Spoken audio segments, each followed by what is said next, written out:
এইচএসসিতে পাশের হার 58.83, 20 বছরে সবচেয়ে খারাপ ফলাফল।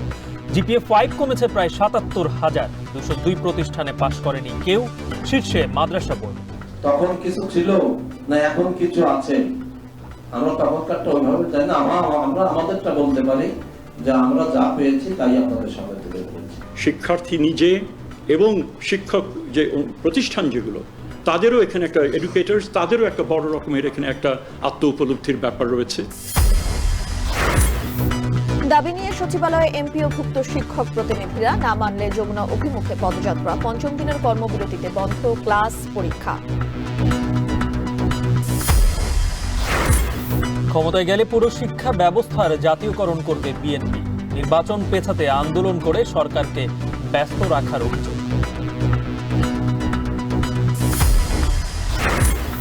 জুলাই সনদের আইনি ভিত্তি না দিলে স্বাক্ষর করবে না এনসিপি, বাস্তবায়নের আদেশ স্পষ্ট না করলে কাজে আসবে না স্বাক্ষর।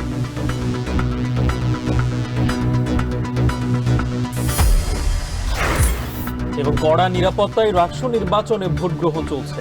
অমোচনীয় কালি নিয়ে অভিযোগ প্রার্থীদের, সমস্যা হবে না বলছে কমিশন।